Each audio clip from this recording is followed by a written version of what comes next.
जय हिंद दोस्तों, कैसे हैं आप लोग। आशा करते हैं कि बहुत अच्छे होंगे।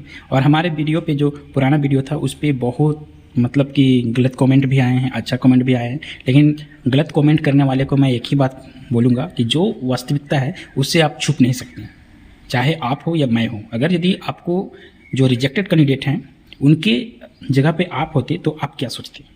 मैं आपकी गलती नहीं बोलता हूँ, ना पे मतलब कि स्टूडेंट का गलती है, किसी का कैंडिडेट का भी यहाँ गलती नहीं है। अगर यदि किसी कारणवश हमने फॉर्म नहीं भरा या फिर फॉर्म भरने का डेट अपने अलाउ किया और अलाउ करने के बाद सभी का एग्ज़ाम भी हुआ, सब कुछ हुआ, तो रिजेक्ट का बात कहाँ से आती है।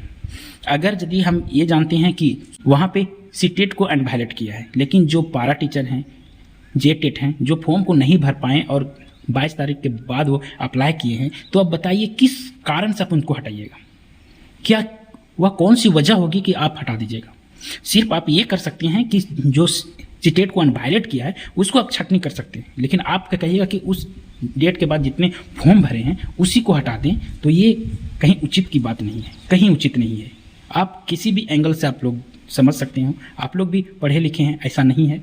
आप लोग इतने सालों से तैयारी कर रहे थे और अभी आप लोग इस सिचुएशन में आके पहुँचे हैं, ऐसा नहीं है। जो पारा टीचर हैं वो भी आप ही के साथ वाले हैं, जो जेटेट कैंडिडेट जो रिजेक्ट हुआ है वो भी आप ही लोग के साथ वाले हैं। ऐसा नहीं कि वो सीटेट वाले हैं। हमको पता है कि सुप्रीम कोर्ट ने सीटेट को हटाया है, चलो मैं मान लेता हूँ उनको हटा दिया है और ये होना था। मैंने हर एक वीडियो में ये भी हमने हर बार कहा था कि ये सीटेट वैलिड नहीं हो सकता है। भले हाई कोर्ट ने इसको वैलिड कर दिया है, लेकिन आगे जाकर के सुप्रीम कोर्ट के जहाँ दरवाजा पे पहुँचेंगे ये अनवैलिड हो जाएगा।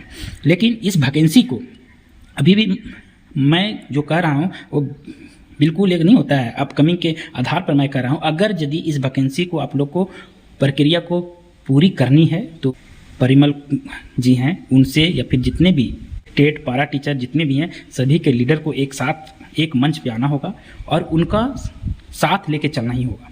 आप लोग जैसे भी कीजिए, आयोग में जाइए, आयोग का सिफारिश कीजिए या जैसे कीजिए, आप लोग को करना होगा, हैंडल आप ही लोग को करना होगा, क्योंकि ये विभाग से ऑर्डर आया है, विभाग इसमें सुधार कर सकती है। ऐसा रिजेक्ट हुए हैं वो एटलीस्ट सबको शामिल कर लिया जाए। नहीं तो मैं इतना कह रहा हूँ, पक्का कह रहा हूँ कि कोई भी चुप नहीं बैठेगा। जो पारा टीचर हैं वो भी चुप नहीं बैठने वाले हैं, जो 2013 से 16 तक का टेट पास हैं और वो अभी तक इस वैकेंसी के लिए लड़े हैं और आप लोग के साथ कंधा से कंधा मिला के चले हैं, तो उनको भी हर एक प्रकार का नॉलेज सभी कुछ है। ऐसा नहीं है कि वो सबका नहीं है। रिजेक्ट मतलब रिजेक्ट नहीं हो जाता है। आपने अगर यदि रिजेक्ट किया है तो उसका क्वालिफिकेशन अगर यदि उतना नहीं है तो आप रिजेक्ट कर सकते हैं। रिजेक्ट होता है कब आपको नहीं पता है। रिजेक्ट उसको कहते हैं कि आपने एग्ज़ाम में शामिल भी नहीं हुआ, आप एग्ज़ाम में शामिल करवाए हैं, एडमिट कार्ड जारी करवाए हैं, सब कुछ करवाए हैं, रिस्पॉन्स की तक दिए हैं, तो रिजेक्ट यहाँ नहीं हो सकता। कोई भी एग्ज़ाम आप उठा रिजेक्ट होगा ही। फॉर्म भरने का कल की बात नहीं है। फॉर्म का डेट ऐसा नहीं कि जो भी वैकेंसी आता है झारखंड में हमको बता दीजिए ऐसा एक भी वैकेंसी जिसमें फॉर्म भरने का डेट बढ़ता नहीं है।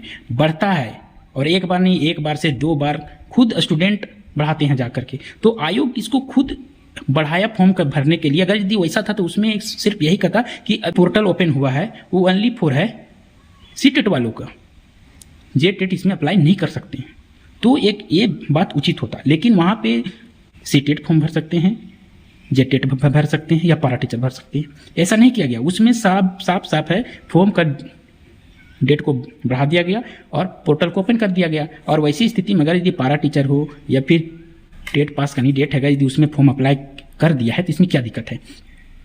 रिजेक्ट का वैसा स्थिति में होता है कि अपने फॉर्म गलत भरा है, सबमिट गलत किए हैं, पेमेंट नहीं हो पाया है, या फिर आप रजिस्ट्रेशन करके छोड़ दिए हैं, आप डॉक्यूमेंट फुली अपलोड नहीं किए हैं।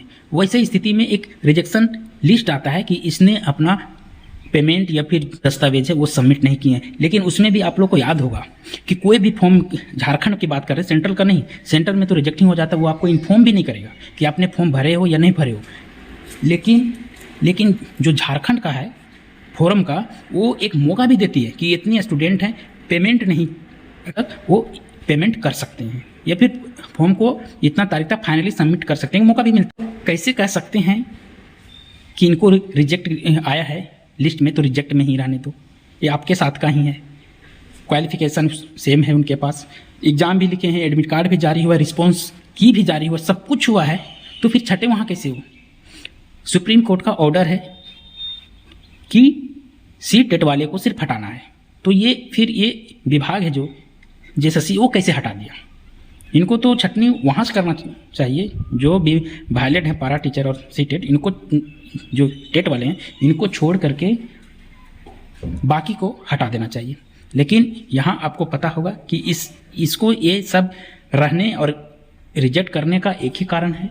इसमें एक कारण है कि इस वैकेंसी को और लंबा खींचा जाएगा, और इस वैकेंसी को लंबा खींचने का कारण भी है क्योंकि इसमें दाव पेंच हर एक प्रकार से अब लगने वाला है। यहीं से स्टार्ट होता है तिगड़म, इतना जान लीजिए। अब इसमें क्या हो गया, टेट पास वाले हैं जो शामिल है वो हो गया, सी टेट हो गए हैं, और इसमें जो रिजेक्ट वाले हुए हैं पारा टीचर जे टेट, वो चुप तो बैठेंगे नहीं। चाहे आपको सुनने का क्षमता है तो सुनो, या नहीं सुनने का क्षमता है तो मत सुनो, लेकिन इतना 100% आपको भी लगता है और आपको भी जानकारी होगा कि वो सब चुप बैठने वाले नहीं हैं, कुछ न कुछ तो करेंगे। अगर यदि रिजल्ट भी जारी कर दिया जाए फिर भी वो सब कोर्ट के शरण में जाएंगे, आपको इतना मैं बता देता हूँ। लेकिन अगर यदि ये वैसा स्थिति पैदा ना होने दें तो आप लोग को खुद लीडर हैं, जो टेट पास वाले लीडर हैं, वो जा करके आयोग से मुलाकात करें, अपना जैसे भी हो क्राइटेरिया को उनसे सिफारिश करें या जैसे भी हो, लेकिन जो छठे हैं उनको शामिल कर लें। ऐसा नहीं कि वो फॉर्म भरने में गलती किए हैं, वैसा भी नहीं है, सिर्फ डेट एक्सटेंशन का है, क्योंकि डेट को बढ़ाया गया तभी फॉर्म भरे हैं कैंडिडेट, नहीं बढ़ाया जाता तो नहीं भरते। और झारखंड में ऐसा कौन सा फॉर्म है जिसका डेट ना बढ़ा हो, ये भी हमको बता दीजिए। तो वो सब भी गलत में नहीं है, बिल्कुल गलत में नहीं है। यहाँ आयोग है वो अपना खेल दिखा रहा है, आप सोचिए कि ऐसा क्यों कर रहा है या क्या हो रहा है, वो तो अंदर की बात है, अंदर वाले ही समझेंगे। बाहर वाले हम लोग सिर्फ इतना बता सकते हैं कि एक नहीं होता अनुमान के आधार पर ही हम लोग बता सकते हैं कि ऐसा होने वाला है या ऐसा होगा, क्योंकि इतना एक्सपीरियंस हम लोग के पास हो गया है कि हर झारखंड में होगा या नहीं होगा उसके बारे में थोड़ा बहुत तो बता ही पाएंगे। और यही है कि अभी भी वक्त है, अगर यदि टाइम इसमें ज़्यादा जाएगा तो मुश्किलें और बढ़ते जाएगी, क्योंकि परिमल कुमार का एक टेट का जो है डेट है 23 मई का एक सुनवाई है परसों के।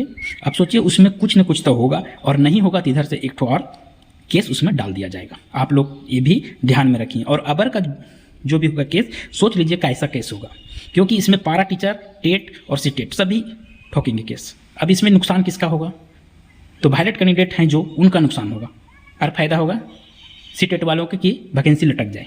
लेकिन मैं नहीं चाहता कि ये वैकेंसी किसी भी प्रकार से लटके, और जो छठे हैं इसमें जो वायलेट रहते हैं, अभी इन वायलेट कैंडिडेट के आधार पर अभी गिने जा रहे हैं, उनको शामिल कर लिया जाए। कोई उससे कंपटीशन आपका बढ़ेगा नहीं, कोई दिक्कत नहीं, क्योंकि वो वायलेट कैंडिडेट ही हैं। बस उनका गलती ये है कि डेट के बाद अप्लाई किया, ऐसा भी नहीं है कि उनको कहा गया था कि इतना से अगर यदि अप्लाई करते हैं तो उसको छांट दिया जाए, ये भी नहीं, ये आयोग का गलती है। अगर यदि रिजेक्ट करना था तो उसी टाइम रिजेक्ट कर देते, नहीं करते तो एग्जाम आप लिखवा लिए, हर चीज़ एडमिट कार्ड जारी करवा के एग्जाम लिखवा लिए, एग्जाम लिखवा कर रिस्पॉन्स की दे दिए, और जब सुप्रीम कोर्ट का ऑर्डर आया तो अब सी टेट वाले हैं उनको रिजेक्ट कीजिए, इधर के तो कम से कम रहने दीजिए। लेकिन ऐसा नहीं हुआ।